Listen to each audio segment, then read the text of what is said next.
What's up, family? How y'all Look doing? at that. Hold on a second. Let's check out that background. You fancy. Oh man, That that's a should look nice like picture right that there. should look like a Hey. hotel Yeah. lobby. Hey, Oh. man, hey, bro, you know this is Home Depot special, bro. Woo! Oh man. Oh, looks good. Yeah, The man. sun is shining. Where you at? I'm on in Chicago. So I got a rooftop deck out here. This is the penthouse to the rooftop deck. I'm jealous as hell right Oh now. man. Yeah. It's dark as hell over here already.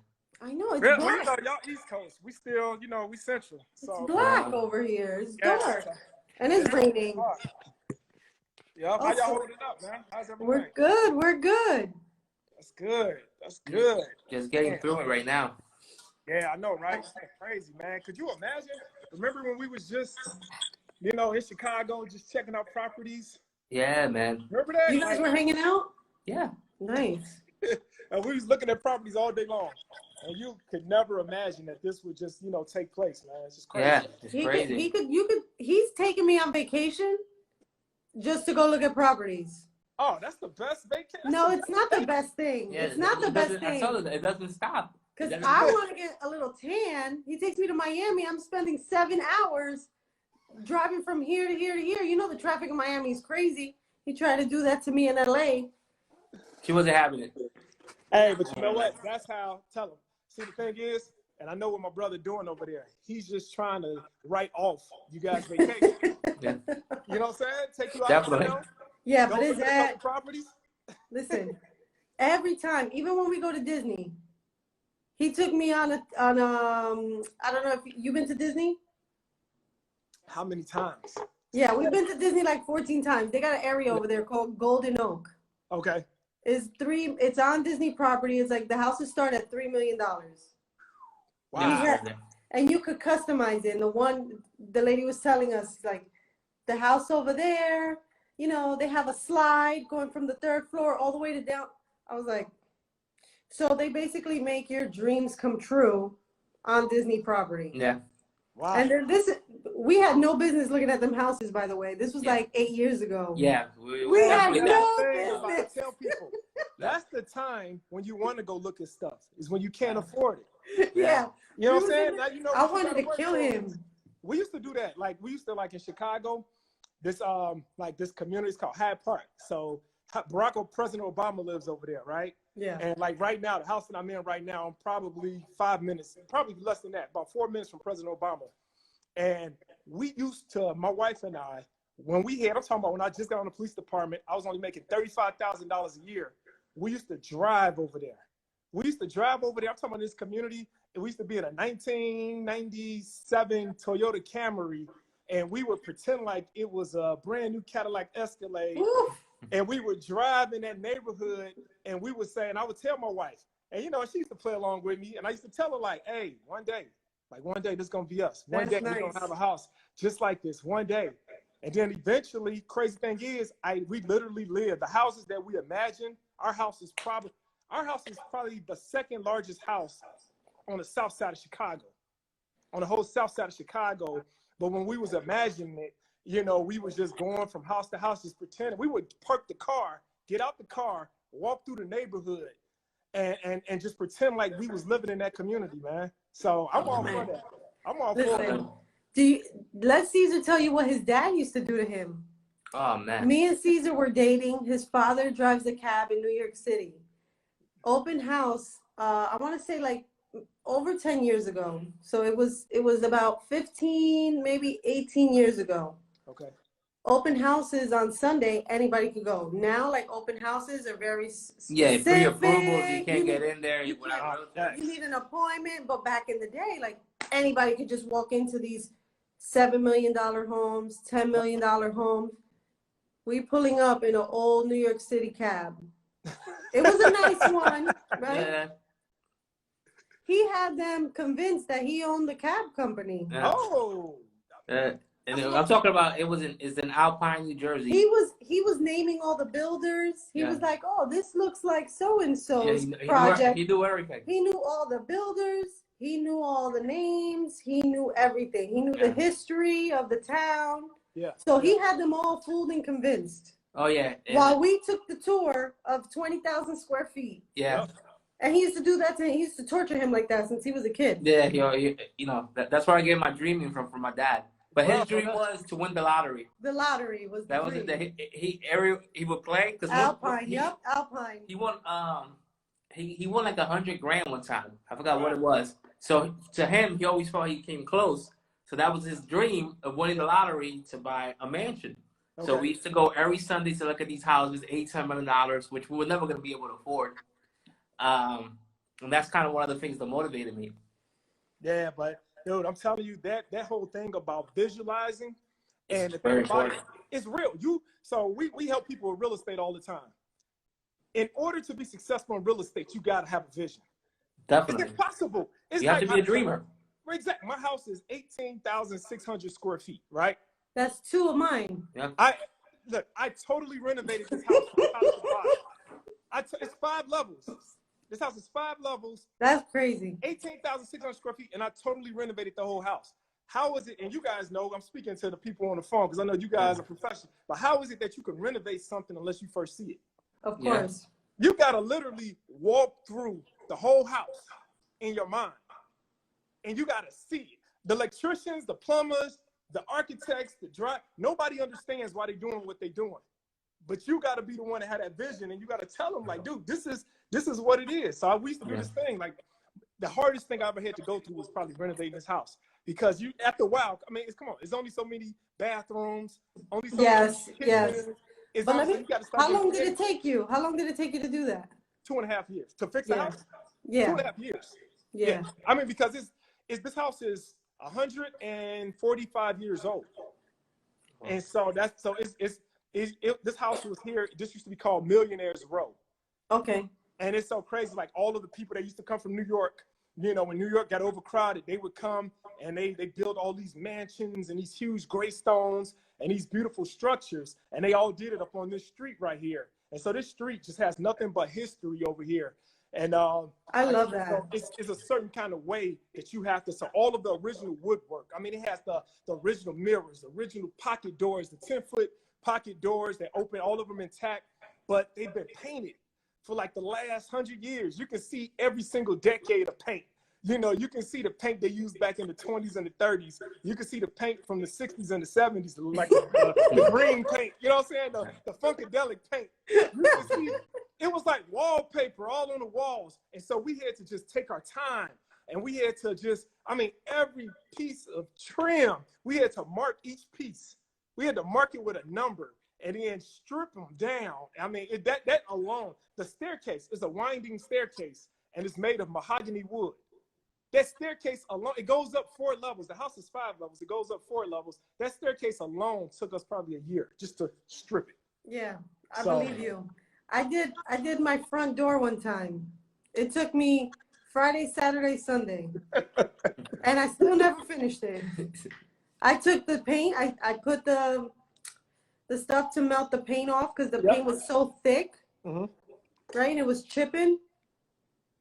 I put that on to soften it up, peel it. I forgot what it's called, like the paint remover. Left it on there, scraped it, another layer, scraped that, and then I was like, it's gotta go. It's gotta get painted. Gotta get painted. It's frustrating to do something like that. Yeah, I will say it's frustrating, but in the end, for you, it's well worth it. Oh, it's well worth it. It's well worth it. I would probably never sell this house, just because, you know, we put ourselves. This house, literally everything. The sweat. Yeah, I wrote down. I took like when we first. This is because we ran out of. We didn't run out of space, right? We ran out of ideas to go into space. So we had more space than we had ideas. And so I went to my kids, I went to my wife, and I was like, look, I'm having a hard time. Me and the architect, we used to together. I was like, I'm having a hard time coming up with what we want in this house. So I told everybody, give us an idea of what you want. And everybody gave an idea, and we put it in the house. Nice. Crazy. I can't believe it's 18,000 square feet. That house must be amazing. When I go to Chicago, I gotta check you out. Oh, please, come on. Already invited, please. Like, you know, you guys, like, come on, man. So talk to us. Tell us a little bit about what your day-to-day is. Or your story, how everything got started. Because you got a great story. Cool. Well, I'll start with the story. So, you know, for all the people that don't know me, man, I was a Chicago police officer. right? I was working the streets of Chicago here. And well, even before, I'm gonna go my little backstory before that. You know, I had dreams of wanting to be rich. I wanted to be a millionaire. And you know, you guys are pretty much about my age. Like growing up. 22? I'm 42. Yeah, exactly. 42. I said 22. Oh, there you go. I'm right. I'm Uh, 22. I'm 22. My wife is over. I can see her now watching. It's like you don't ever tell a woman to say. So, but I wanted to make it, man. I wanted to be rich, you know. And back in the day, we didn't have MTV Cribs. You know, we had Lifestyles of the Rich and Famous. Remember that? So we had Lifestyles of Rich and Famous, and like the community I grew up in, it was all police officers, right? My dad was a cop, my mother was a cop, my uncles were cops. I said, dude, that we come from a family of cops and criminals. That's it. Those are the two professions in my family. Either you was a cop or you was a criminal. And in my community, we lived in nothing but police officers, man. And I was fine with that, but all of the houses were the same. All of the cars were the same. You know, all of us went to the same schools. You know, everything, even when Christmas Day, we seemed like we got all the same toys. And I was just like, man, I want to have something different. You know, how come we don't have the big houses? You know, you talked about Disney World. We used to travel to Disney World all the time. We used to go to Disney World. We never flew on the plane. And I was grateful just to go in. I didn't know any different. But when we got there, That's a crazy point. Let me just say that we grew up different because we had no idea that there was anything other than what we had. Unless you met someone, but then even then it didn't even matter. Like you didn't even pay attention to why that person lives in a big house. You just left and you just moved on with your day. Right. And I mean, we used to go to Disney World and we would bring a cooler. So imagine driving from Chicago to Florida. Right? I cannot. We would pack up in a Buick. And I mean, like, don't get me wrong. We loved it. As a kid, you don't know any different, right? So we would pack up and we would get these huge coolers and we would have sandwiches in there that we would make, you know, fruit, water bottles, you know, we had, you know, some drink boxes or whatever. And not only was we eating that food on the way from Chicago to Disney World, but when we got to Disney World, when it was time to eat lunch, we would walk from one end of the park all the way back to the car just to go back and eat, you know, those sandwiches. And those sandwiches used to be soaking wet, you know. We used to do that at Great Adventure. Yeah, right. And so I just was like, man, growing up, I was like, man, I want different. So I went ahead and I said, you know, I was seeing all these guys playing in the NFL and different things like that. And I said, you know, I didn't know anybody doing real estate. You know, we didn't have a Cesar growing up in our neighborhood. You know, it wasn't somebody like myself. You know, it was just blue collar workers. And I said, man, you know, I want different for my family. And I said, I'm going to become a millionaire and I'm going to play football to get there. And so I started playing ball, started playing football. I was all state in high school. I was in college, all conference, team captain. I was everything. And everybody before me was getting drafted. They hit the same numbers as me. So here it is. I'm like 18. And I'm like, man, I'm about to realize my dream, Cesar. I'm like, man, this is it. I'm about to be a millionaire. I'm about to sign a contract. And I'm about to buy this big house, buy my mama house. And sure enough, man, it was, you know, my football coach set me down in the office, like after our last game. And he looked at me and he was like, hey, King, man, you had a great time here, man. You was, man, one of my team captains. You really did a great job. And I was like, yeah, coach, yeah. I'm like, man, what's my draft grade, coach? You know, where am I in the draft? And he looked at me and was like, hey, your dad, he's a Chicago police officer, isn't he? And I was like, yeah, my dad is a Chicago police officer. Yep. And then I'm like, what's my draft grade, you know? And then he's like, your mom, she's a cop too. And I was like, yeah, my mom's a cop too, coach. What's my draft grade? And he was like, yeah, did you ever think about joining the police department? Dude, I was hurt. My heart was crushed. At that very moment, my heart was crushed. And I ended up doing exactly what I was familiar. You talked about that exposure, right? The only thing I knew about was being a police officer. That was it. That's all I ever knew was how to be a cop because my dad was a cop, my mother was a cop, my brother was a cop. And the thing that I hated so much, I found myself now becoming part of. The thing that I despised so much. And the thing about it is I didn't hate the police. Don't get me wrong. I just wanted more for my family.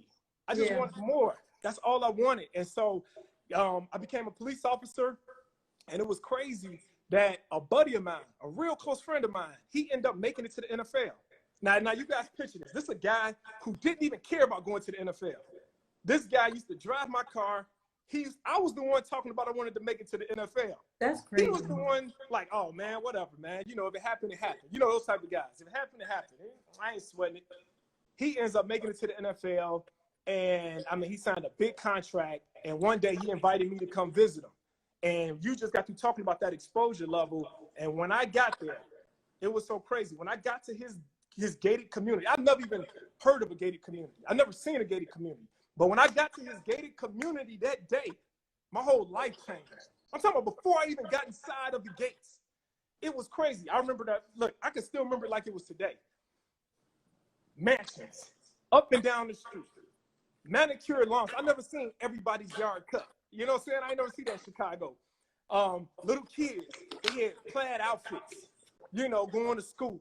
I seen women walking around, you know, and they was just walking their pets in the neighborhood, and it was a weekday, like they should have been in school. And I remember just seeing all those images in my head.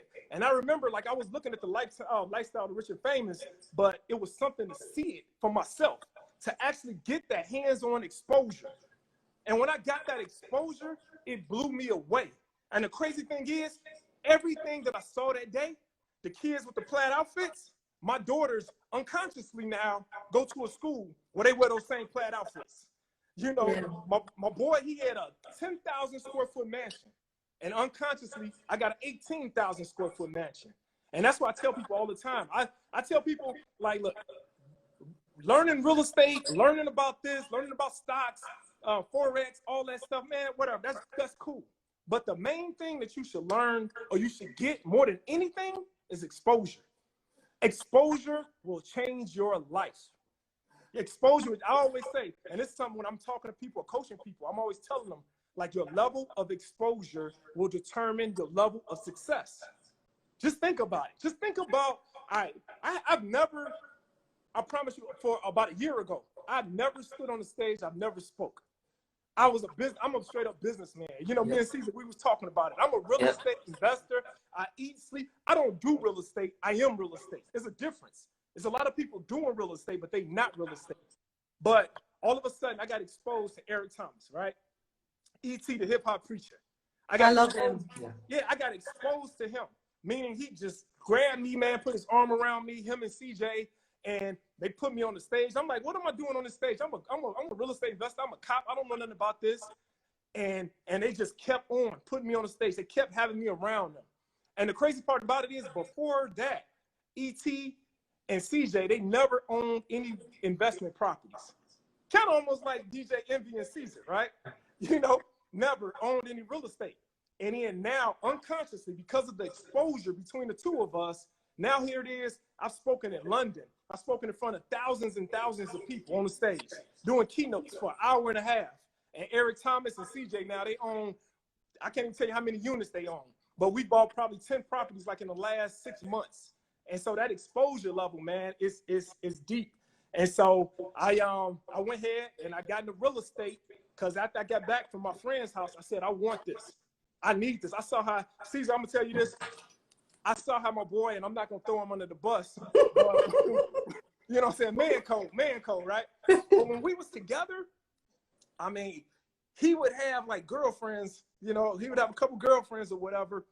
And the slap in the face, the moment when I said I needed to do something different was when, here it is, I was dating my wife now, but she was my fiance at the time. And here it is, I remember me and her, we would go to, I don't know if you guys had the Sizzler back in the day. The Sizzler. Oh, yeah. You know the corn nuggets. The corn nuggets. Yes. I used to love that. Come on. We used to drive like 7 towns down because the corn nuggets were better in that Sizzler versus the one that was like 5 minutes from us. So we used to drive an additional 30 minutes. So yeah, we was up on the Sizzler. Yeah, so I would take my fiance to the Sizzler. And when we was at the Sizzler, I would literally be like, let's we look at the surf and turf, and we would share like a surf and turf because I couldn't even afford it. But here it is, my guy would just meet a female. Like I'm talking about the end of the football game, a female, you know, women all around or whatever. He would just meet somebody, and like 2 days later, he would be buying them a Louis Vuitton purse. Oof. As a man, bruh. You know what I'm saying? You got your queen next to you. As a man, that hurted. Well, I couldn't even, I'm sharing a surf and turf with somebody I've been with since high school. I'm talking about somebody, me and my wife been together since high school. And here it is, I'm sharing a surf and turf at the Sizzler. Mm-hmm. The Sizzler's already discounted. It wasn't like it was something. we used to do the buffet. Yeah. Right. Okay. Cool. Right. And whatever. I think we just used to do the buffet. So whatever. Might have been the salad bar. Right. The salad. So, and I felt some kind of way, man. I felt some kind of way, and I just was like, you know, if I don't make a difference, this is gonna be my life. This is gonna be not just my life, but this is gonna be my wife's life. Yeah. Like she literally took on my last name. You know, out of all the people that she could have rocked with, out of all the people that she could have, you know, married or committed to or whatever, she said, I'm gonna rock with you. Even though you didn't make it to the NFL.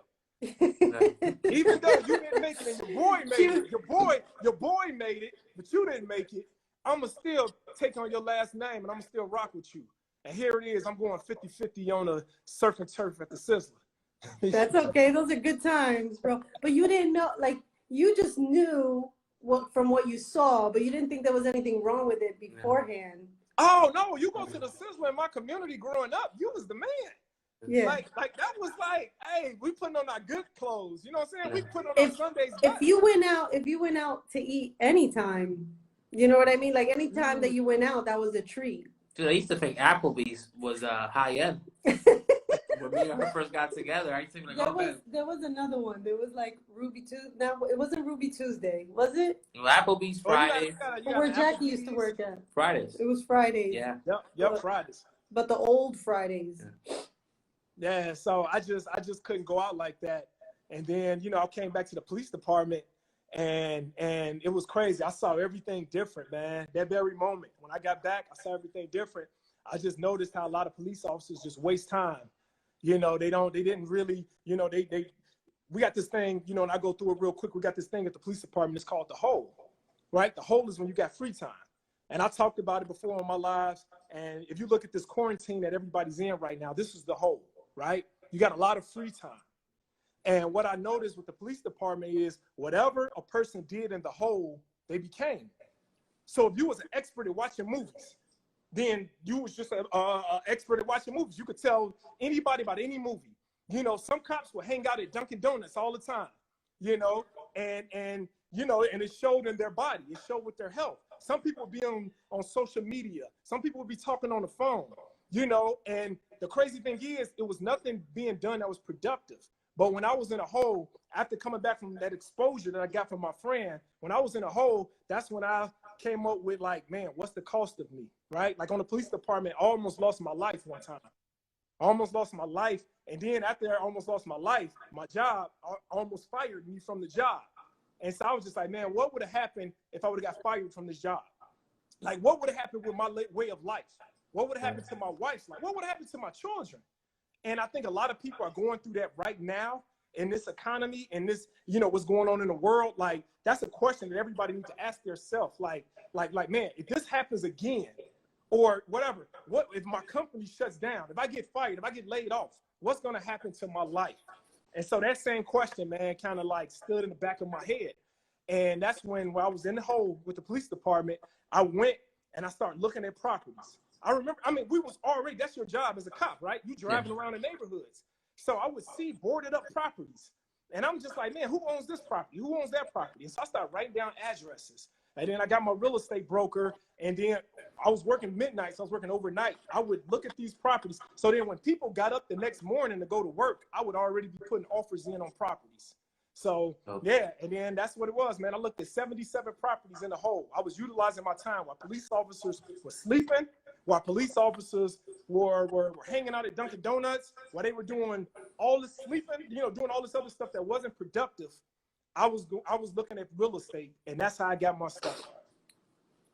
What was like the first property you bought? Oh, man, I still got the first property I bought. You never forget your first. I still got this property.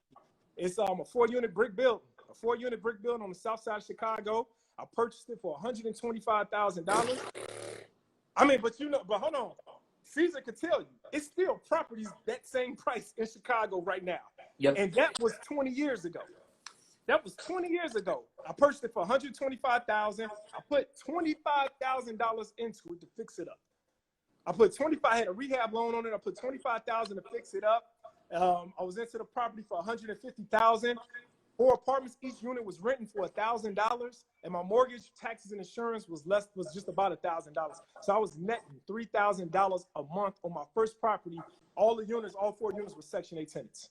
Home run. Now, Home run. Now let's talk about how you did it. Did you ask anyone for advice? Did you ask anybody's opinion, or did you just stay silent and you did your thing? I asked people around. I will say I did ask. I'm trying to put myself back 20 years ago. I asked for people's opinion, but I didn't care about people's opinion, if that makes sense. Yeah. Yep. I asked for their opinion, but I didn't care about their opinion. So I'm that type of person where I'll just ask information and just to get information. But with getting that information, I'll put together my own perception of what it is I want to do. And the thing about it is that's the thing I love about real estate. And like when Cesar was here in Chicago, the numbers don't lie. So Yep. men lie, women lie, but the numbers don't lie. So it was like, okay, if I rent this apartment out, if I rent out these 4 apartments and I'm collecting this amount in rent, and you can fact check, call Section 8 up, how much are you renting this 3-bedroom apartment on the south side of Chicago? Oh, rents are going for anywhere from, at that time, $900 to $1,200. Okay, great. Let me say $1,000. So if you're collecting this, and already, you can do the math on the mortgage every month. You can do the math on the taxes and insurance. Yeah. And so you're like, okay, if my mortgage is round about $1,000 and I'm collecting $4,000, then, I'm gonna net $3,000. And then now I know there's people out here that's gonna say, well, you got costs. Well, what about if something the boiler breaks? I love this one. What if the boiler breaks? Oh, what if the boiler breaks? I get all kind of stuff. Like, shouldn't you save 3% or 5% every single month? I'm like, listen, I net $3,000 a month. If the boiler breaks, I'm just gonna pay for it. It's like I'm stacking money. And so it's just like, I think a lot of times, man, and I see people, just with teaching real estate myself, and if people kind of like they talk themselves out of it. I'm looking on here, somebody saying Section 8 ain't always peaches and cream. It's not always peaches and cream, but right now, Section 8 is gold. Oh, so hell yeah. Peaches and cream is actually an understatement. It's actually gold. Caesar actually said, like, I wish I would have had more properties on Section 8. Yeah. Oh, Cesar already know, and I think we talked about 98% of my portfolio is Section 8. Yeah. That's crazy. 98%. So let's tell people, basically what's going on is us as landlords, we have to be a little bit more lenient with the people who pay cash for their rent. Yep. So if you're on Section 8, there is no COVID-19. Your rent is still getting paid. Yep. So a majority of our properties, people are working and they pay, cash or with a check or whatever. Yep. And then your portfolio is Section 8. So Section 8, double A. Section 8, never Matter A. of fact, Section 8 usually direct deposit one day beforehand, depending on what day it is. You got direct deposit? Yeah, direct deposit now, Yeah. I don't even know. Direct deposit. Yeah. Oof. First of the month. Oh, I'm quarantined. I can't. You just taught me something. I didn't even know they were direct deposit. Yeah. I just used to open up the mail and I used to get the checks. How many? You know how long I used to do that? I used to literally have to open up like every single envelope, and like Cesar tell you.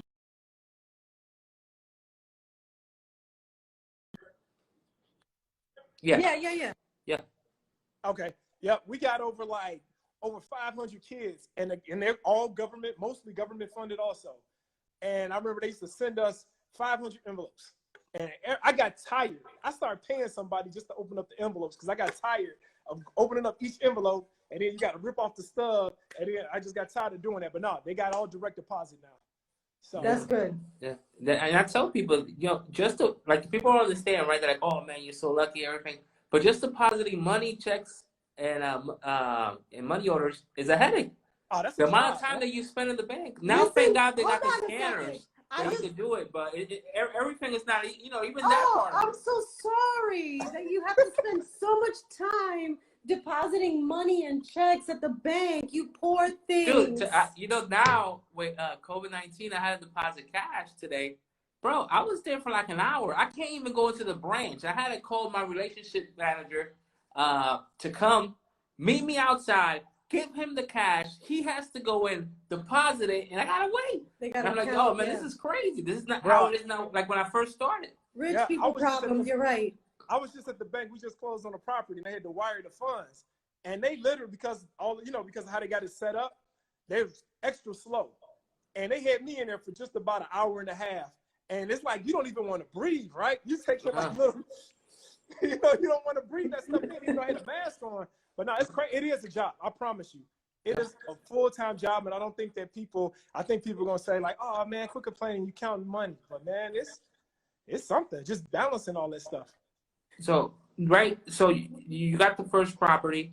How long before you got your second property, and how did you start scaling your business? Yes, like, when was it that you really took off? Were you really felt like, oh shit? How about when did you quit? No, I just still no, I'm not a cop no more. I just retired in a year ago, a little bit over a year ago. You're bugging. That's why 9 to 5 million. I tell you, 9 to his 5 story million. is Think about it. Let me answer this question. Let me create a real estate first. portfolio. The reason why is because, look, I told you, like, I'm not just real estate investor. Like, growing up. So real estate for me, like a lot of people, they turn real estate to another 9 to 5, right? They turn it into another job. Real estate for me is another vehicle. That's all it is a vehicle to get me what I want in life. And so I always remember hearing like a multimillionaire has at least 7 streams of income. Yep. And so the police department was an income. It's not the largest, it's not the prettiest. And the police department was actually a vehicle, right? So the police department, if you think about a portfolio, or like, let's say a portfolio of vehicles, the police department was like my Toyota Camry, right? It's just a Toyota Camry. You know what I'm saying? It's not pretty, it's not fancy, but it's dependable. Yep. It will start every single day, rain, sleet, snow, or shine. It's gonna start. That was my Toyota Camry. I had the benefits. I had the job security. I had the pension. That was the police department. But then it was like, okay, the police department vehicle positioned me to now become a real estate investor. And then now real estate was like my BMW. That was my Cadillac. Real estate was pretty. It was something to be able to drive down the street and say, hey, y'all, man, look at my fancy new car. That's what real estate was. Look at this property. I own that property. Real estate was that. But then I didn't stop. I used real estate to get me into my chain of daycare centers. And then the daycare centers was really like a plane. It was like riding Southwest. You know what I'm saying? Riding South. They don't have first class, but it's not Spirit either. You know what I'm saying? So, but then I used the daycare centers to buy more real estate, and I used that to open up a security company. The first year in a security company, my brother and I we hired all police officers. That security company started making us $2 million a year. So now the security company was like a private jet. And then I took the security company and now we're doing speaking, and I'm traveling the world with ET speaking on the stage in London, and now that's like a rocket ship. So every single vehicle, it's all multiple streams of income. So if anything happened with real estate, I got my daycares to lean on. If anything happens with daycares, I got the real estate to lean on. I got the security company. And if times are great and everything is working for me, well then kudos. I got everything working. But I'm just a big believer. So the police department, I didn't want to leave that job just because I made it in another one. Just like I shouldn't have to give up the daycare centers because real estate is doing so well. One doesn't have anything to do with the other. So I just always kept it. And so I leveraged, my first property. I took a line of credit. Actually, I did a HELOC on my first property because it had so much equity. I did one for like $80,000, and I took that and I bought my second property. And my second property was a commercial building. It was a 6-unit apartment building. And that building, I'm trying to remember the numbers. I know I was netting 3,600 a month from that property. So here it is, my first property, I was netting 3,000, and my second property in real estate, I was netting $3,600. And I did all of this as a police officer. I did all of this as a cop. And let's talk about how much money that was 20 years ago. Oh, right, 18 years ago. I was making more money than all of my bosses.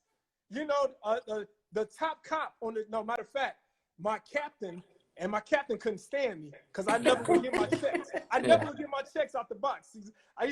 So the police department, we got all of the checks back in the day, they would be in alphabetical order by your last name. And I would just let my checks stack up because I didn't need them. So I was just letting them stack. And my captain, he was making like $83,000 a year. His last name was Cook with a K. And my last name was King. And he would literally like look at my checks just stacked up. I would have probably about at least 2 to 3 months worth of checks. And he called me in his office one day and he was just like, you know, King, close the door. I'm looking around. I'm like, you know, did I do something wrong? You know, I closed the door in his office and he was like, you know, it's really a slap in the face to all these other hardworking good people. You know, these hardworking other officers who their problems are now your problems. Yeah, I'm like, and so that was the first time when I said, okay, I can't do that anymore. So I started getting direct deposit, and I started. But I was just saying that it was crazy because I couldn't have been no more than like 24 years old, and I was making more than what he was, and he was probably 54. He probably been on the job, probably being a captain. He had to have been on the job at least 20 years, and I was only on my second year on the job. And so that's what real estate can do for you. I tell people every time they gave a promotional test on the job, listen to this, every time I took one promotional test and I failed. I didn't even know how I failed. They never give you the results. They never told you, gave you your test so you could study and see what you did wrong. They just said, hey, you was numbered. So it's 15,000 police officers on the job. And they told me I placed like number 6,300 and something. And that's what I placed on the test. I said, man, I ain't gonna never get promoted. So I was just like, all right, you know what? Every time they gave a promotional test, I would buy a property. Every time. The average difference between a sergeant and a patrolman is only a difference in like $1,000 a month in your check. And that's not in one check, that's like a month. So $500 every 2 weeks. That's the extra that you see. So I'm like, okay, cool. I just bought a property that just made me $3,000 net a month. So I'm like, wait a minute. And trust me, I didn't have it all figured out back then. And that might be one reason why I didn't quit the job. Because I was just like, this can't be. This is seems too good to be true. But every time I seen officers have to lock people up, they would have to get into a shooting, you know, do all this other stuff. Somebody got to like you. You got to kiss ass, all this stuff just to get promoted. Yes. But I bought one property, and I was making more than what my sergeants was making. And then 2 properties. Now I'm making more than what my captain is making. I bought my third property was my house, so it took money away from me. But my fourth property, I was making more than what the superintendent of Chicago Police makes. That's the highest position on the job. My 5th property, I'm making more than the mayor of Chicago. My 6th property, I'm making more than probably my 8th property, making more than the president of the United States. So I'm just like, dude, it's something to this. You can control your own life. You can't name me one city job, Cesar, not one city job that's out there that makes more money than what you bring in. Never. No, maybe the president. Not even, that's what I said, not even the president. Yeah. Not even the president. That's what I'm telling people, man. That's why I'd be so excited about real estate. You could collect the paychecks from all the governors of 50 states, and they still can't touch us. Yeah. And they work harder. Yeah. They work harder. I wouldn't even think about them right now. They sitting up press conferences. They got masks all over their faces talking. I'm at the house, man. I'm at the house. I'm enjoying my house. I'm enjoying my wife. And you know what else? Huh? Jamel, what else? What you said, you bought 2 investment properties before you bought your own. Yes. And people got to understand we got to sacrifice. And we say this all the time. And we talk to people and we help them. And like, we'll tell them, listen, fix your credit, do this, do that. And then you'll have a husband and wife or boyfriend and girlfriend. Husband's on board. He's buying the investment property. They got everything ready. All of a sudden, they make a left turn and buy a one family. Yep. And that's okay. There's no problem with it. But if you have a plan, you got to sacrifice for that plan. Man, I always say this was something big that I always talk about. You can't just do real estate, right? Some people, they see you guys, y'all doing great things, you know, and they say, I'm going to do that too. And they just step out there and just buy properties. Yep. Look, you have to have a purpose for every property you purchase. Yep. You have to have a purpose for every property you purchase. When I first got started, I bought a building for every bill that I had. Hear that? I bought a building for every bill that I have. So my house note, you know, I wanted to live a certain kind of way. So I bought a property, and then the net income from that property went towards covering my house note. Yep. We wanted to, remember I told you, me and my wife, we used to ride around in that Toyota Camry.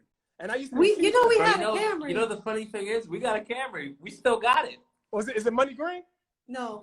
We had a navy blue. We still have it. I told her one day we're gonna sign it and auction it off in one of the seminars. Let's go. But we still got the Camry. But it's funny that we both have Camry checking out properties. Yeah, dude. But we used to play this game.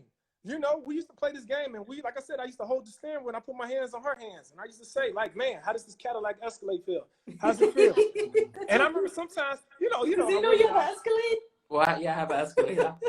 Oh yeah. So all right. So yep. So that was the first truck actually I bought a Lincoln Navigator, and then I bought a brand new Lincoln Navigator. Then I bought the Cadillac Escalade for her, and it was blue in color. And I remember just, you know, it's just crazy when you visualize something. You know, and that's the thing that my wife and I, we always do. And, you know, and it's crazy that everything that we imagined back in the day, we now have. And that's why I tell people, man, like, I tell people reality is not real, right? Feel what I'm saying? Reality is not real. Your imagination is real. Your imagination is real. Just think about it. There's nothing that hasn't been created that wasn't first imagined. You can't name one thing. Yeah. You can't name one thing. We're on the phone right now. This was in somebody's head. You know, so focus more so on your imagination, because in your imagination is where it's limitless ideas, limitless beliefs. But when you focus on your reality might tell you that you only make $1,200 every 2 weeks. You're a police officer. You can't afford to buy real estate. Or Cesar, you know, you grew up in the hood. You know, you around all criminals. You can't be no millionaire in real estate. Who you think you are? Your reality is telling you that. But your imagination, though, your imagination is free. It tells you whatever. It can imagine anything. You know, your imagination say, hey, Cesar, you're going to one day own, I don't know, I think you told me you want to have like 5,000 units or something like that. You know, my imagination tell me that I'm going to help out millions of people, you know, become millionaires. Remember I told you, I used to one time say that I want to own thousands of units too, you know, but now I just want to help millions of people, because that's going to go way longer. For sure. And I think that's, you know, so people got to understand that there's only so many purses you can buy, and there's only so many cars you could drive, and there's only so many sneakers you could own. There's only so much jewelry. So it's like, you know, like you get excited at first, right? You get a good check, or you did a flip or whatever, and you want a treat.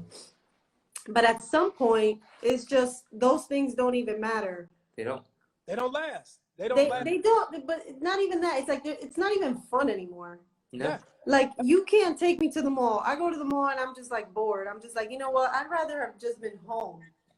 There's nothing I want to buy. Nothing excites me. Like, I used to go to the Chanel store. I'd be so excited to buy like my one Chanel once a year. It would be the thing that I would buy. November's my birthday. December's Christmas. January's our anniversary. February is Valentine's Day. I got them all back to back. He would ask me, what do you want? What do you want? What do you want? And I'd be like, nothing. Then when we went out on vacation in the springtime, then I would buy something. And it would be like my one thing. Yeah.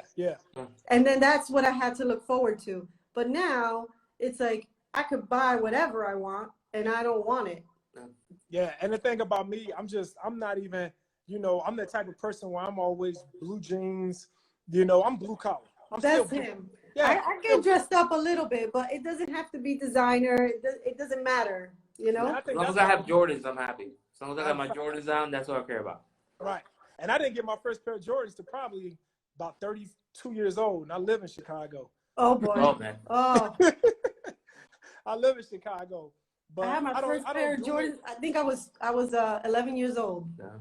Man, 11 or 12. Yeah, I don't do it for me. You know, I like the fact of, you know, I leverage money, I leverage business, I leverage it for the positioning of my family. You know, for the positioning, it's no better feeling. And not just my family, but when you just look at all the other people, you know, that's been affected. And when you can teach somebody, I mean, just look at you guys. You know, I've been watching you guys on Instagram and Facebook. I mean, you guys got like 4,000 people in the audience, and y'all doing y'all thing, and I love it. And it's crazy because I remember when we started doing it, and I'm realist. People love trying to put people up against each other, and you know, people like, hey man, you and Cesar. And then when Cesar came to Chicago, they were shocked to see the two of us hanging out together. Just, you know what I'm saying?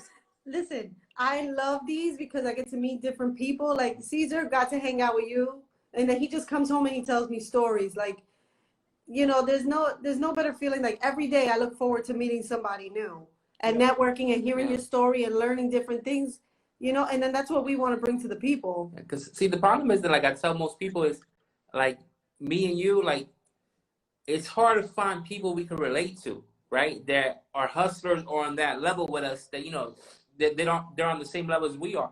And whenever I meet somebody that's on my same level, it excites me. You know, and I'm like, oh man, this guy, you know, he's doing the same thing I'm doing over here, but he's doing it in Chicago. You know, and you know, and like I said, it inspires me. Even if you want to talk a little bit more about the daycares, because that inspired me when you told me the story about the daycares, and I never thought about it. And then I was like, shit, opening up a daycare is just real. It's just like real estate. It's the same thing. It's cash flow. Let me tell you something.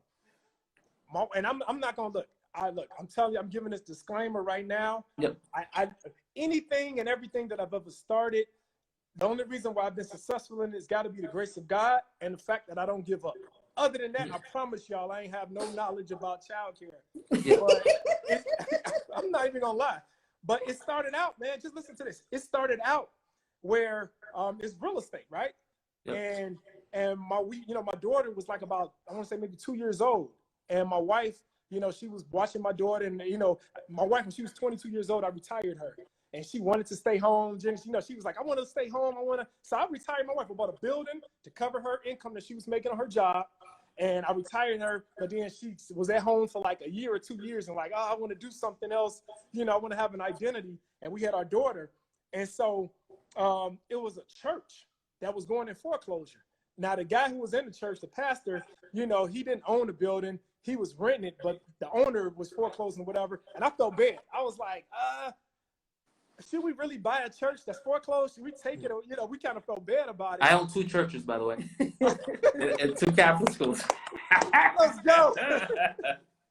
And so check this out. So we went and we got our daughter, and she was a little baby. We put in a little car seat, and we dressed up on Sunday to go to church. I said, let's go to this church and let's see. You know, let's really get a feeling, because at the end too, they wouldn't even let us inside the building, so we couldn't even really see. It was a great price, but we couldn't see like what kind of condition the building was in, so we couldn't even make a fair offer on the property.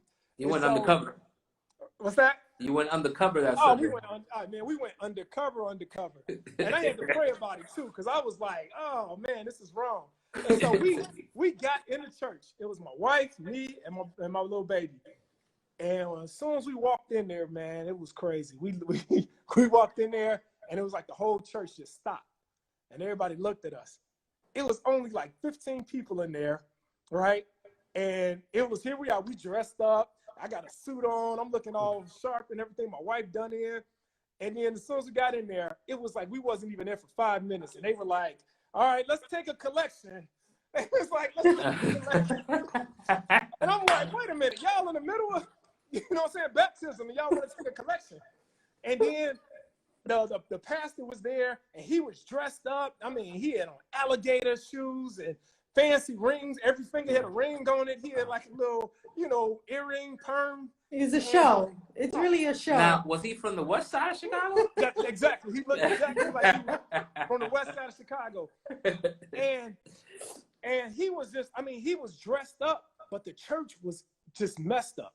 He was dressed up, but the church was messed up. It had a garbage can, a city garbage can in the sanctuary, because it was raining outside. and the garbage can was catching the rain from the roof. You know, the carpet was all ripped up. I mean, it was bad, man. So make a long story short, they took like 3 or 4 collections that day just because they saw what's up in there. Yeah. You know, and I was just like, you know what? Nah. So we went ahead, I went, bought the place, and then when I came back there to go into the building once we owned the property, and I remember the pastor, he saw me outside, and he was just looking at me. He knew who I was, but he was looking at me, and he was just like, you know, young man, what do you plan on doing with this building? And I remember telling him, I said, I'm going to turn it into a daycare center, sir. And he looked at me, and I promise you, I'll never forget this.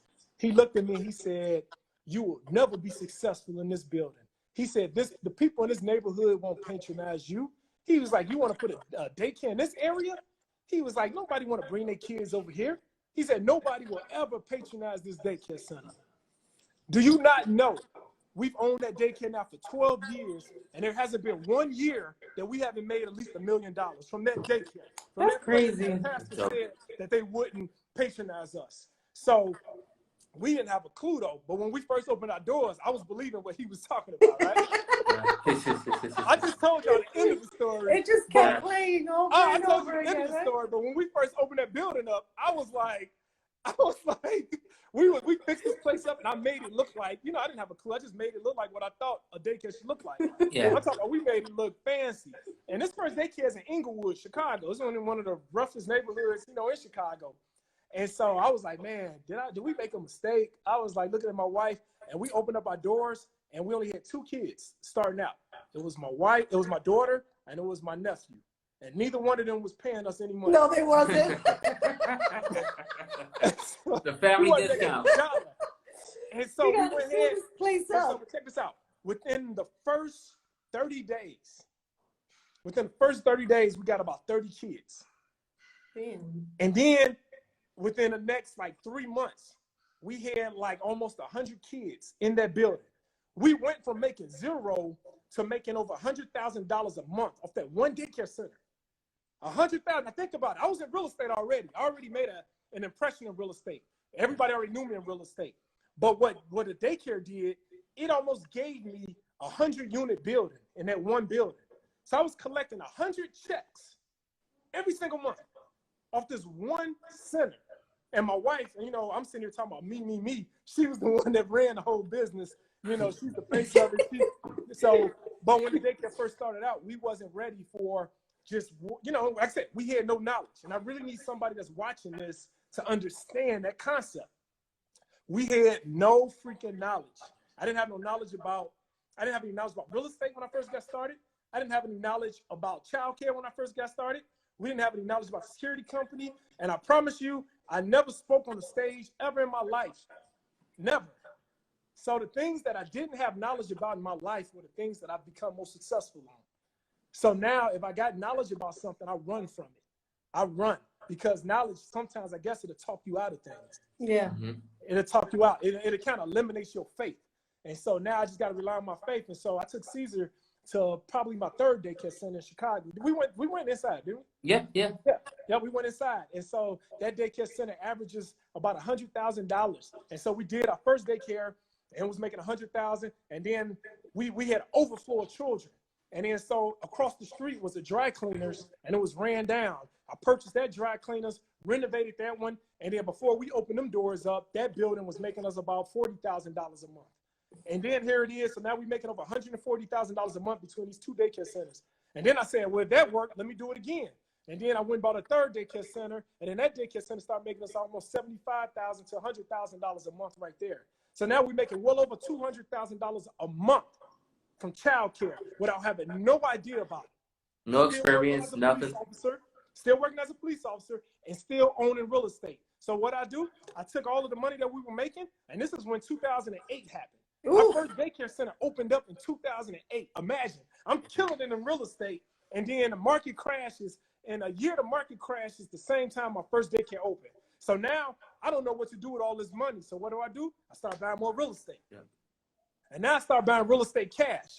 And then I start taking the money from the real estate. I start buying properties, and then I start putting my teachers in a lot of these properties. And then on top of that, all of our children, most of them are like 98% of our children are government-funded money. Government-funded children. So we had all of their information. So we knew who was receiving Section 8. We knew who was receiving any kind of government funding. And so now we would, advertise to them like, hey, I got an apartment building because I had 100 people right here. And if you trust me with your child, you'll definitely trust me with a place to live. Yep. So now every single business was working together. And so we would open up a daycare, and then around each daycare, we would purchase properties around the daycare. So now I don't have to look for tenants because I got 100 of them or so right in there. So now one person we collecting. So one person got a child at our daycare, they're paying about $1,000 a month. And then if they're in an apartment building of mine, they're paying another $1,000 a month. So now I'm collecting $2,000 off of one person. And some people had two to three children. And so one person. So sometimes you don't even have to look. You don't have to. Sometimes people try to come up with so many different ideas when you can just come up with an idea and piggyback off of another idea. Yeah. So that's how. So when I took Cesar, and the crazy thing is, Cesar can tell when we went to my daycare, I didn't know them people. I didn't know a lot of my teachers. I don't try to, sometimes people try to make stuff more complicated than what it really is. I listen to people in real estate, and they be on lives, and they be talking about all of this stuff and all of these technical terms. Look, I'm not a loan officer. I'm not a real estate agent. I ain't a real estate broker. I'm not a contractor. I'm just an investor. I'm just a blue collar, straight up. Let me make some money from here, come up with an idea, put some faith to my idea. My ideas plus faith gonna always equal success. Always. And that's all I'm about. So when people try to come to me and they try to ask me all these questions about, what's the, I don't know, I can't even come up with a technical. They're like, oh, what's that building? What's the capitalization rate? Who cares? I'm making $3,000 a month. Yeah, I just tell them. That's what the cap rate I'm making. Yeah, that's the cap rate. I'm making $3. So what I do, I try to talk, because I think when you start talking like all of these capitalization rates and things like that, how many is it? I think you scare people. I think what it does, it makes a person who has a 9 to 5, it makes them nervous. It makes them feel less than. So what I try to do is I try to simplify stuff. And I'm like, look, let the professionals do the professionals. That's why as an investor, your team is so important. Your team is everything. And so I play my part on the team. My whole life I played sports. I played linebacker. And as a linebacker, I never tried to play running back. I never tried to play quarterback. But I played my position well. And so as my team, I got a real estate broker, and I let her play her position. I got contractors. I got everybody. I let them play their position, and I'm the team captain, just like I was in college. I call a play in. And I make sure that we execute that play. And that's all that matters to me. All that other technical stuff, I ain't got time for that. I see I'm too people busy going to the bank, counting money with Cesar, making them deposits. I ain't got time for that. Hold on. I see people throwing all the technical terms out there. They put income approach, ROI. Who cares? Yeah. Bro, when people ask me that, I will tell them, like, all right, I like to make this much from a property, this number, that's it. Yeah, that's a good point, because people be like, what? Do you have a spreadsheet that you use in order to figure out if it's a good deal or not? And I think you're just like Cesar. You just look at it and Yeah, that's right. It's not that. It's just numbers. Blue collar. Yeah. I'm blue collar to the bone. Hey, look, when you, the thing about it, the thing that tripped me out is that when all of these people that ask those questions, when they went to go get their 9 to 5 job, right? When they stood there and got that application and applied for that 9 to 5, they didn't ask all those questions. Only question they asked was, how much are you going to pay me every month? How much? How much is this salary? What's the salary of this job? That's all you cared about, and that's all you asked. But now you're doing something for yourself. Now you got the opportunity to do something for you, your children, your grandchildren, create legacy, create generational wealth. And now you want to talk yourself out of it. You want to come up with all these different technical terms and talk yourself out of it. I don't get it. But that's the thing. For somebody else, slaving at their job, you didn't ask not one question. That is true. It's like you said, like, people talk themselves. You know what I tell people? You can't overthink things. You just got to go for it. The more you think about it and the more you overthink it, you're never going to do it. You're never going to do it, no matter what. And, like, people always ask me those questions. A funny one that they ask me at the seminars is the 1040. What is it? 1040? No, 1041 exchange. Yeah, 1041 exchange, right? So people come up to me, exchange. let's say, to give you an example, they ask me that, right? Yep. And I look at them and I tell them, yeah, how many properties do you have? None. I haven't bought a house yet. So you're asking me a question about something that's usually used for retirement. You haven't even bought your first property yet. They're like, yeah, but no, just buy a property. Just go out there, get a damn FHA mortgage and get a rental property. That's it. Then we talk about that later on. It is 1031. I'm Yeah, sorry. 1031. Yeah, it's that 1031 exchange. Yeah, it is the 1031 exchange. I'm Yeah, sorry. I knew that. I didn't know that one. Listen, I was like, okay. We're in quarantine right now. Yeah. The numbers are a little funny. Hey, but you know what though? Guess what? Who cares? Yeah. It don't make a difference. You wanna know why? Because you're sitting up in your dream house. You got your dream lady right next to you. You sitting. Look at you smiling right now. I see you. You sitting up. I'm just laughing. You know what I'm saying? She got her Chanel glasses on. You can do whatever. You got you a bunch of assets that's appreciating as days go by. Bruh, who cares about a 1030? I let my accountant handle all of that. And my accountant don't own that one property except for the house they live in. That's So crazy. they got all of that information, man. All that stuff really give me a headache. You Yep. know, I don't care about that. What I do care about, though, is legacy. I care about generational wealth. I care about passing my assets on to my children. I care about passing on something to the next generation. I care about doing something for my future, for my grandchildren. I care about the legacy that I'm going to leave. That's what I care about. Now, you want to ask me a question about that? Let's go. There we go. It ain't no terminology you can say that I don't know when it comes to that. Why? Because that's important. So Nobody's going to remember when you die about a 1031 exchange. Nobody's going to know. But I guarantee you, one day, 100 years from now, somebody's going to have a picture over the mantle of you and your wife, and they're going to be like, man, they were pioneers. They did it. They did it. They started this thing off. They're going to be able to eat and do everything else they want to do in life because of what you're doing right now. Yep. Not because of the doggone 1031 exchange. Or what rental software you use, or what technology. Rental software, That's another one too. They ask me all those questions, and which I use AppFolio, but you know, like a lot of techie questions, especially a lot of the real estate guys now, right? The younger guys, they're so techie, bro. And they start talking to me about this stuff, and I'm just looking at them like, what the hell are you talking about? If you use this, and what guy was funny? He called me the old timer this week. I'm an old timer, and I used to always. Which I tell most people, bro, like I'm honest, I just learned how to use Live 2 weeks ago. Like, hey, I'm not, you know, all this shit I do. Like, you know, I just learned how to use Live. Like, because DJ Envious, because I really went, you know, I got an Instagram following. He's the one that got me into all that stuff. Like just like you, I wasn't ever thinking about motivational speaking or talking to crowds. That was never part of my game because I was so successful in real estate. So he told me the same thing, like E.T. told you, you got a great story, go out there, you can inspire a lot of people, and that's what we're doing. But like I say, you know, like I tell people, it's just numbers, man. You can't overthink things. If the numbers make sense in Chicago, in New Jersey, in Atlanta, they make sense. They make sense. That's it. Man, facts, bro. I mean, you just said it right there. The numbers don't never lie. Women lie, men lie, real estate brokers lie, loan officers lie, contractors lie, attorneys lie. Everybody lie. 1031 exchanges lie. Everybody lie. The numbers don't never lie. The numbers don't never lie. So that's what I do. I listen to the numbers. Me and the numbers, we like this. Yep. When I know the numbers, that's the one thing. And it don't have to make sense. Like I said, 100,000 a month from my first daycare center, and I didn't know nothing, man. I'm telling you, my wife, she on here, she listens. Dude, we didn't know nothing about childcare, but now everybody come to us like, how did you do it? Somebody asked us to write a book, do a course on childcare.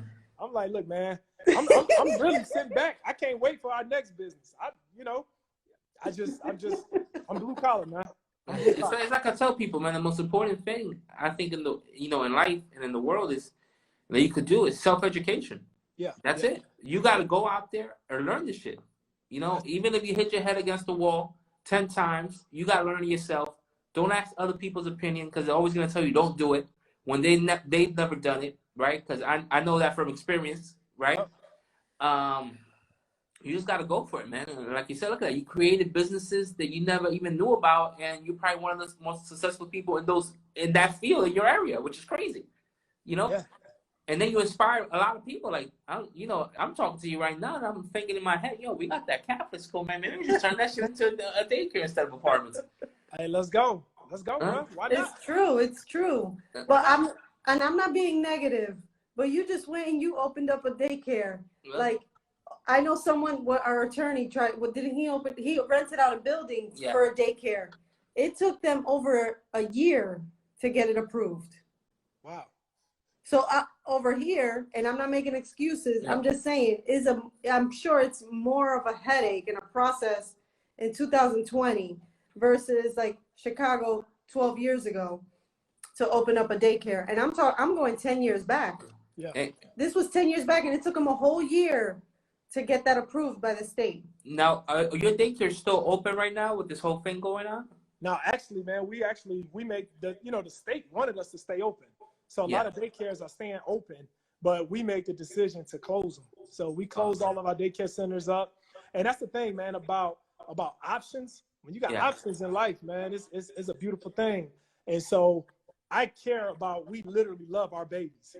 And we didn't want to remain open and let somebody catch something or anything like that. And so you're talking about hundreds of thousands of dollars that we made and been making every single month for the last 12 years. And we made the decision to not only close, but still pay our teachers while we still close. Nice. Yeah. But we can do that because we're in a position to do that. You know, and that's what I love about real estate. That's what I love about business, is that it gives you options. Yep. It gives you options, man. And that's why I tell people, like, you know, you shouldn't want to invest in real estate just for because you want to. This is a thing that you have to. Like, you should have to do it. Like, literally, look at what's going on in the world right now. People are losing their lives. It's so true, my man. next door neighbor just passed away yesterday. Just passed away yesterday. And he was getting up, going to work every single day. And it was just like, the exposure it's not worth it at the end of the day. Like he literally told me that he didn't have an option. He didn't have a choice. And and I was like, man, you do got an option. You do have a choice. And I'm telling people, you don't want to go. Who goes and buys a boat when the storm happens? Who goes and look for shelter in the middle of a storm? You do that beforehand, so that when the storm comes about, you're prepared. Mm-hmm. And that's what real estate. I told you from the beginning. Real estate is nothing but a vehicle for me. It's nothing but shelter for my family. That's all it is. And that way we don't have to, we have options. And that's what life is all about. I want to be able to give my wife and my children, my parents. I went a stimulus check from the government. I told my family, I told my brothers, my sisters, and my parents, I got $50,000 sitting in a separate account where if anybody needed to take care of anything, whether it's your bills, your whatever, I don't care what it is, it's $50,000 that's here in this separate account that you got access to. Forget a stimulus. I take care of my own family. Yeah. Man, you about to get me started, man. Ooh. I'm trying not to. Come on. I'm supposed to. He went like this. He was like, Shout out. I saw you. You got to build it, man, beforehand. Shout out to E.T. E.T. just commented. Oh, for real? Hey, E.T. Yeah, you gotta build it beforehand, man. I need people to really understand this concept. Do it beforehand. Do it beforehand, man. Like, you don't have to struggle. If you're struggling, or if you're doing this because you're struggling because this is your choice. One property. You ain't got to be no big time real estate. Exactly. That's what I tell them. Yeah, you ain't got to be the next Cesar. You ain't got to be the next Jamal. And we say that at the seminars. If one property, one flip can make you $50,000, $60,000 this year, how will your life change? Yeah. That'll change your life completely. That's it. Just one property. Just one. One property. Yep. I tell people all the time, you one property away from living in that dream house. You one property away from retiring your spouse or retiring yourself. You're one property away from putting your kids into the best school that the state has to offer. You just one property. I'm not telling people out here, man, go buy 1,000 units. Just buy one.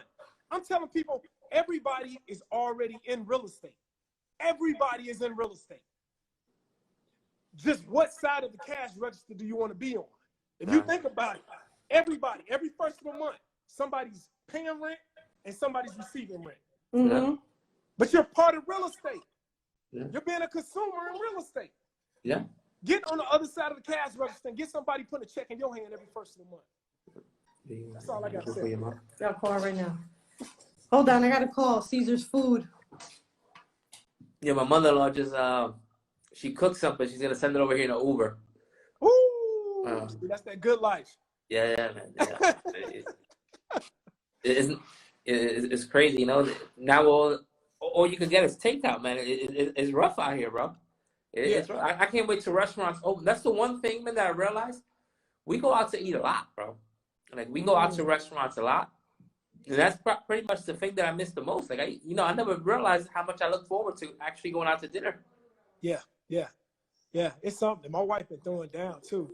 You know, she's been throwing down cooking and stuff like that. But you're right, man. I just want to just go. I want to go to I'm gonna go. It's this place here called Steak 48, and I promise you, the second everything is open back up, I don't care if I got to sit in there with a mask on. I'm getting me a porterhouse steak, bone in. No, actually a ribeye. You're already prepared. As soon as they come up, they're like, would you like a menu? No, thank you. I already know what I want. I've been planning this for 3 months. I can taste it. I'm getting the garlic butter, little seasoning on it. I'm telling you, I'm going in. I was telling her, man, I'm even thinking about just driving to Atlanta because all the restaurants are open over there. You know, Atlanta's wide open right now.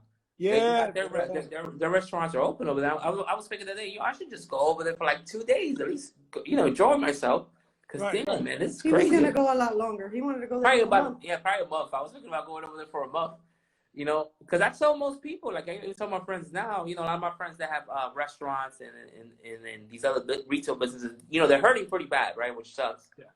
And most of them are like, oh man, if I open back up, I don't think people are gonna come. I was like, bro, as soon as you open back up, I'll be the first one in your restaurant eating, bro. And I think a lot of people feel the same way. A lot of people, but everybody's worried. Oh man, my business probably is gonna suffer. But I think people are just waiting to get the hell out the house. Mm-hmm. Yeah. That's true. That's true. And I feel sorry for a lot of business owners, man. I mean, real talk. Yeah, man. That's tough, bro.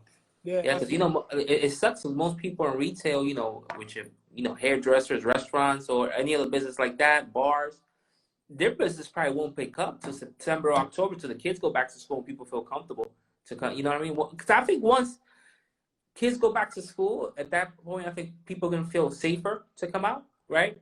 I think that's how everything's probably gonna react. Because I see the summer, man. Still, a lot of people are gonna be scared to go anywhere. I actually got an email, I think today, which said that the kids might not even go back to school. They might, my kids' private school, they were saying they might do remote learning still, even for next school year. Because they're, they already see what's going on. People don't understand that China is still not completely open, and it started over there first. Yeah. So how are we expected to open in a month or 2 weeks when the place where it started is not? They're going through different ways, but they open up their Disney World though. Disney World over there is open. Oh, okay. Yeah, Disney World's open in China.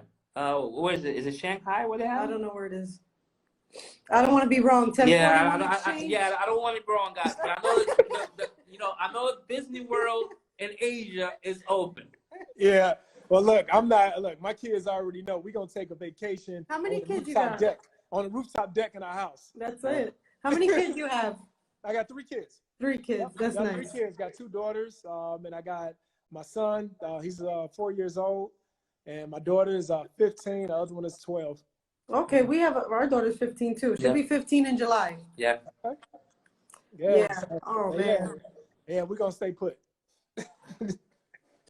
It's not bad. What's that say? Come on, kid. Come on. Okay. We got a couple questions. You want to hit some questions? Yeah, let's go for it.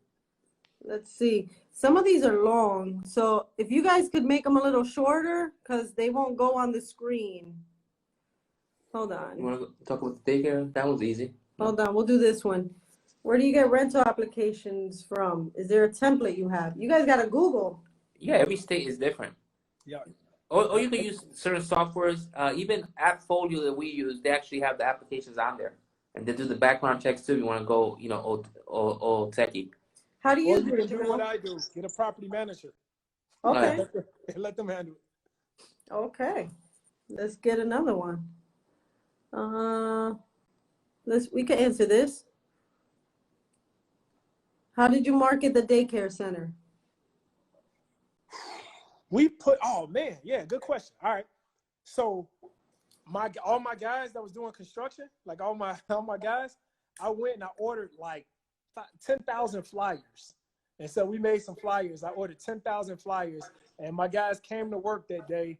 And I went ahead, like all my handyman, and I went ahead and I told them, like, hey, today you guys are not doing no construction. You're gonna pass out flyers. And so they went into all of the That neighborhoods. sounds like the same thing you do.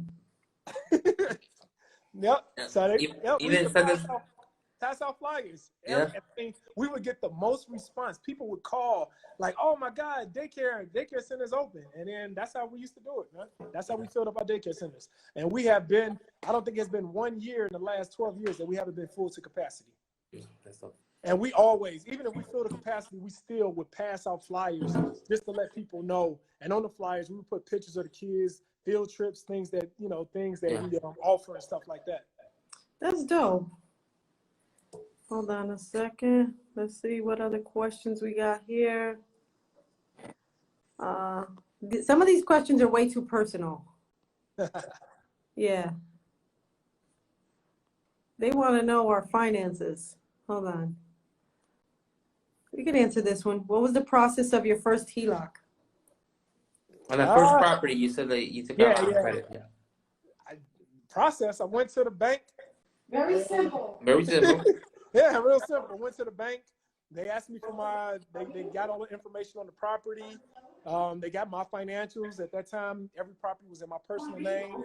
So I had to show my paycheck stubs. I had to, of course, they did an analysis on the property, to make sure that the equity was in there. And they told me that I was able to pull out $80,000 at line of credit. And that's what I got. And $80,000 went to a separate bank account. And they gave me checks at $80,000. And with the HELOC, the great thing about it that I love is that you're only getting charged interest on the amount you use. Yep. Exactly. That's the what best I love part about it. Yeah, and I think if anybody could get a HELOC, I would say get that before you refinance, because, like I said, if you refinance $80,000, you're paying interest on the $80,000. That money's just sitting in the bank and you're not using it. But with the HELOC, I might have only taken 20,000 of it, so I still had 60,000 in the bank, and yet that 20,000 I was only paying interest on. Yeah. All right, so here we go. Jamal, do you do any mentoring in Chicago? Yeah. So through Make Real Estate Real, we do a lot of mentoring through that. So I have an online course that we have, and we were actually doing in-person courses, and so we've had thousands. I don't even know how many members we have now in Make Real Estate Real. But, you can go check it out, makerealestatereal.com, and we do mentoring through that. And not just me, but my whole team, too. Okay, let's see. How did he buy his first property as an officer? Was it a certain type of loan or savings? All right, so as an officer... I told you, they get personal. They want to know that. Right? But it's cool. Yeah. It's cool. Did you have a W-2? I know, right? So, yeah, I didn't make it like a lot of people, and I think this is important, right? A lot of people, they try to wait for the right opportunity, or they try to wait for the right dollar amount to get started. And I think the second you make a decision to get started is when you're in real estate, because now you got to figure out the process of credit. You got to figure out the process of income and things like that. And so for my first down payment, I was only making $1,200 every 2 weeks, but the police department, they give you what's called a uniform allowance, right? And with that uniform allowance, because you have to buy your own uniforms. I thought that when I first got in the department, they was just going to give me, here's all your uniforms. No, you have to purchase your own uniform. So they give you a loan for your uniforms. And so I went and I got my uniform allowance, which was $5,000. And then I went to my father and I borrowed his shoes. I borrowed my mother, one of her guns. I borrowed my brother's, pants. And I put together a uniform from borrowing it from people, and the money that I was supposed to purchase uniforms for, I went ahead and took that money and used that as my down payment on my first property. And of course, my wife, she was working a job, and she would give me one of her paychecks, and we just saved up for it. Oh my gosh. That's awesome, bro. Yeah, that's crazy. Yeah, that's how it all started. I wish I could make something sound technical and make Yeah, it yeah, sound, yeah. but no, that's that's what happened. I just hustled. I believed.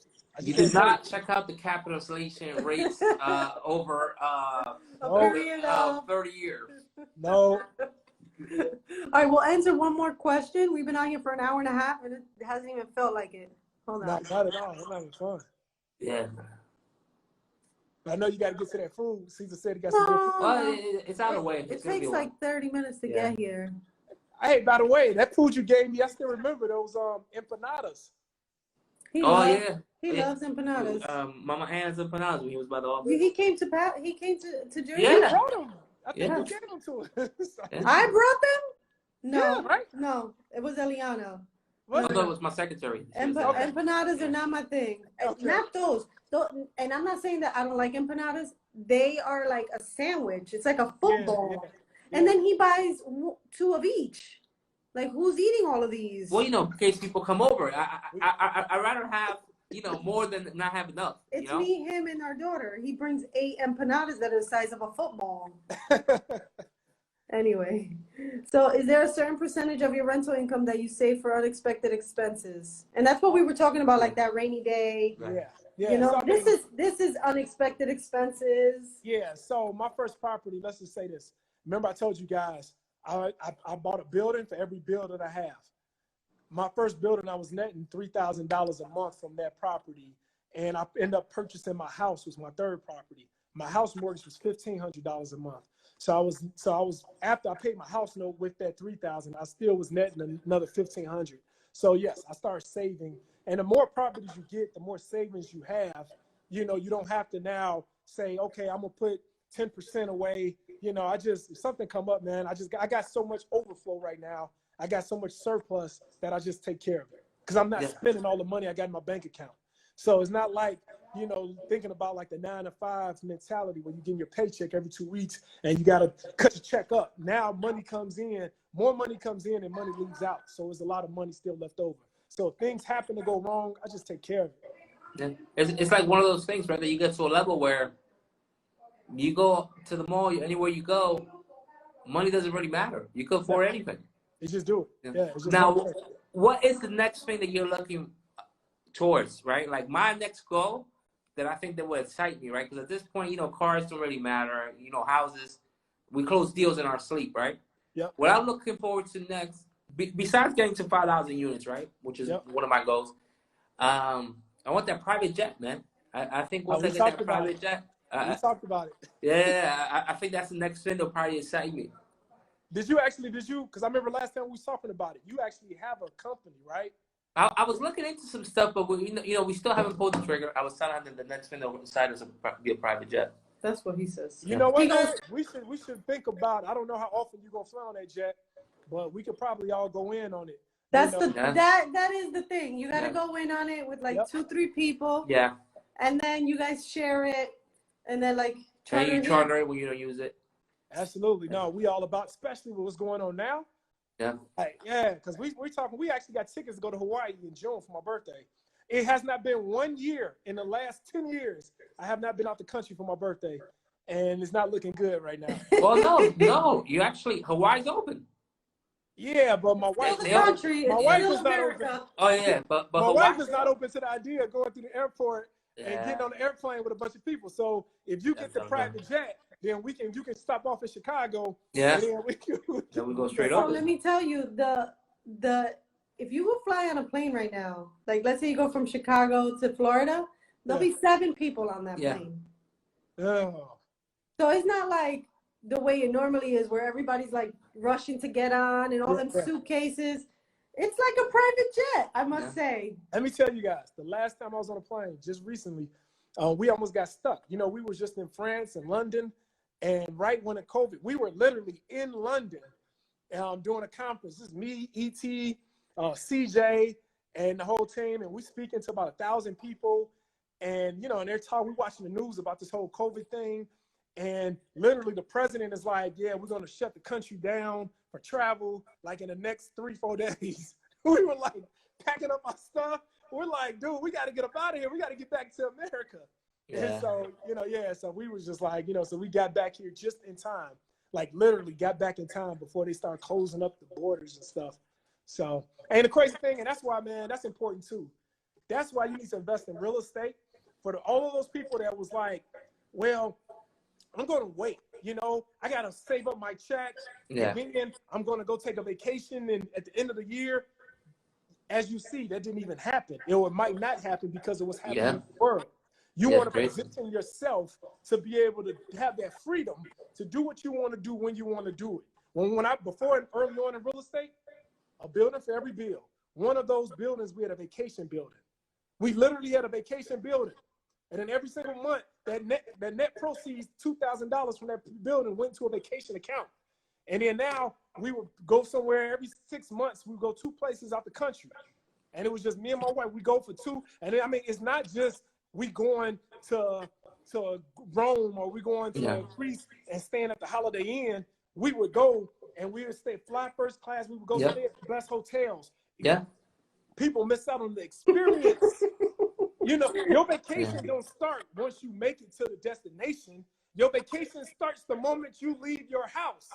I need a limousine, come pick me up. I get all set, I get to the airport. I need to be first class with my baby. All right, cool.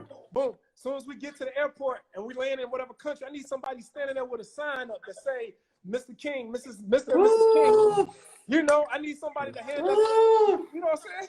But hey, that's sport play. It starts early. You got to start early. You know what I'm saying? It's all about building it up. Get to the hotel. I need somebody to meet me outside with a glass of champagne. Like, you know, so that's what it's all about. But when you got real estate, but now if I was just going off my police job, I'd be like, okay, well, my check is $2,000, and all right, we got to pay the mortgage. We got to, all right, kids' tuition. We got to do this. We got to do that. And then now whatever's left over, now that's the money that you go enjoy yourself on. Now pay yourself first, man. Go buy a property.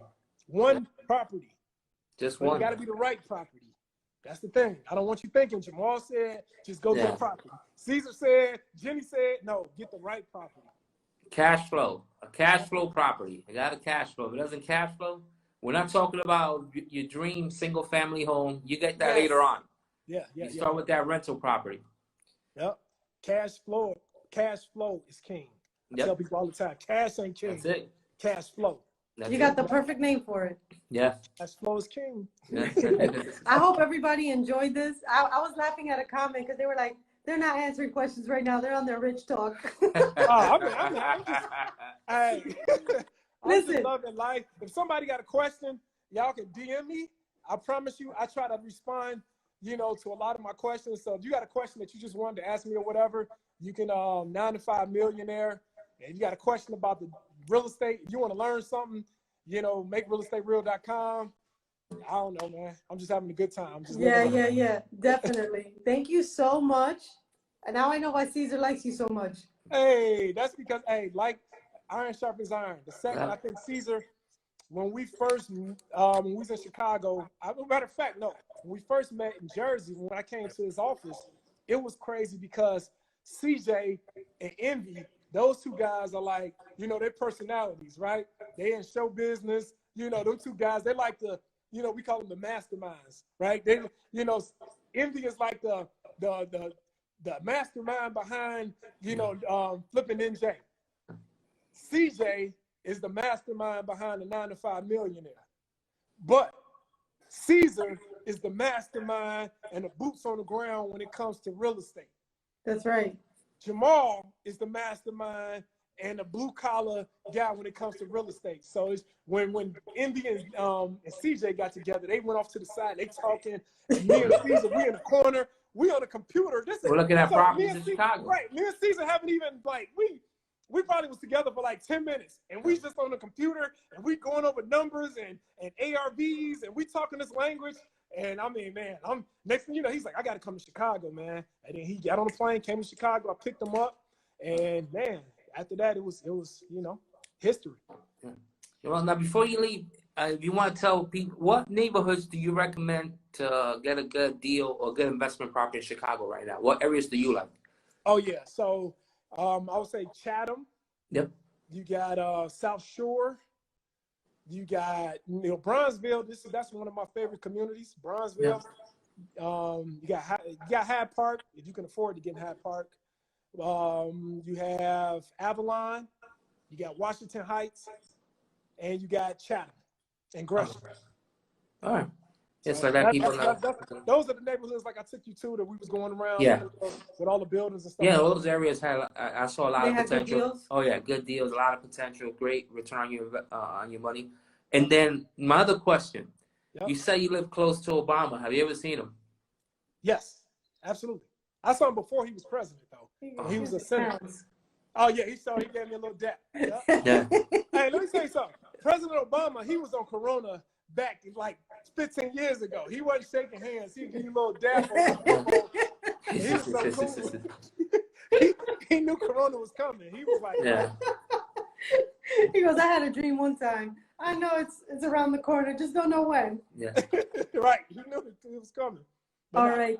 Beautiful. Well, we are gonna save this live if you didn't catch it from the very beginning. Yep. 9 to 5 millionaire, okay, 9 to cool. 5 millionaire, right? And it was great. An hour and 40 minutes. We didn't know that we can go over an hour because normally they cut us off after an hour. Yeah. We just found out. So hey, then, can y'all do me a favor too? Go ahead. Jenny? Hey, one of your followers, give them my course. Just whoever, pick somebody out, and I'm gonna give somebody. You know what? I'm gonna give it to eight. I know because he's in every single live, and I didn't give him anything yesterday. 817 experiment 718 experiment. All right, so that person. He's in every single live, showing love, never hating. He good. Always. So I want to give it to him. Yeah. So if they listening, tell them to DM. Let me pin his name. Hold on. Let me see if I can do it. Experiment. Maybe I'm spelling it wrong. One person too? Go for it. Somebody got a great name. They got a name say cash flow is all I know. Oh. Cash flow _is _all _I _no. Send me a DM and I'm gonna send you the Make Real Estate Real online course. But be ready.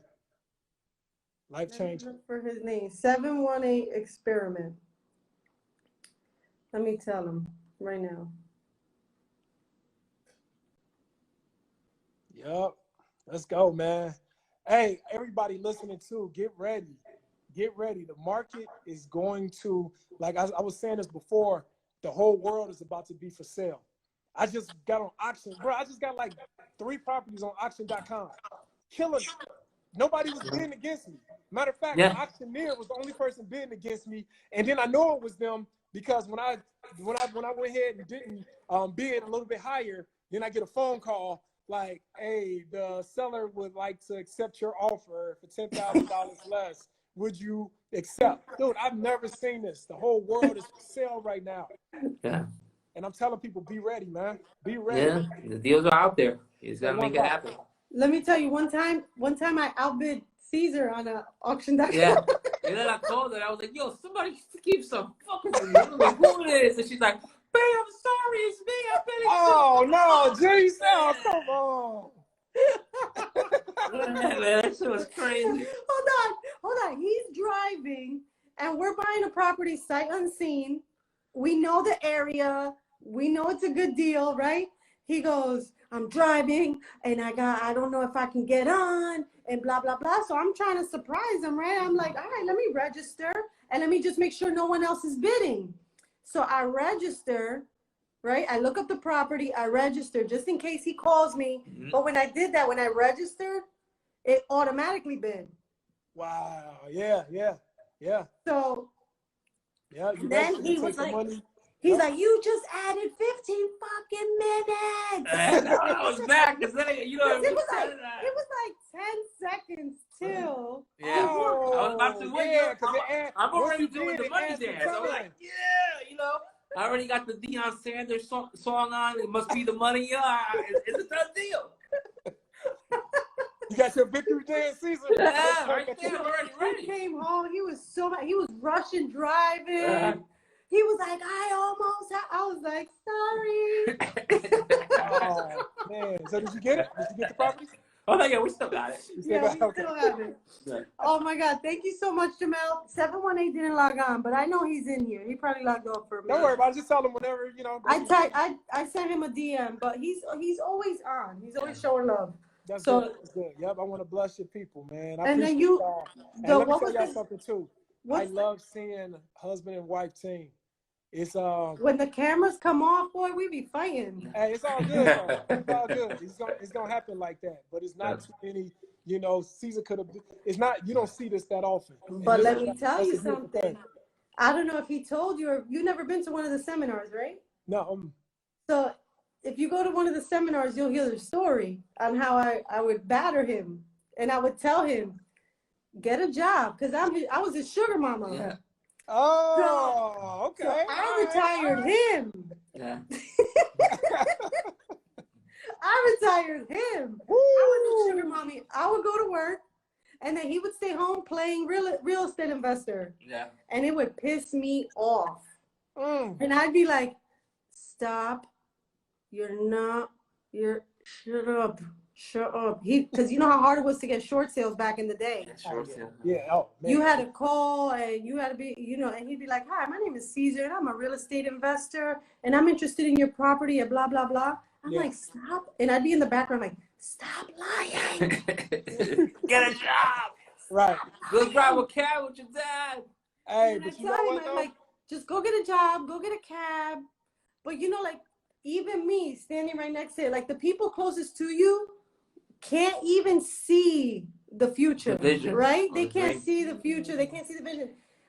We had so many people around us that actually did real estate. Like I grew up with my dad, one of my dad's best friends, he owned a jewelry store. So I grew up in the jewelry business too, because I would go there, I'd go behind the counter, you know, I'd weigh the jewelry. I knew my shit. I knew about diamonds. I knew about gold.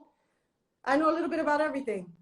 And that man, he owned that building, and just collecting rent. And we knew he lived far and he lived in a beautiful mansion. And then, you know, you just start like that exposure you spoke about. He inspired me. He's one of the people that inspired him.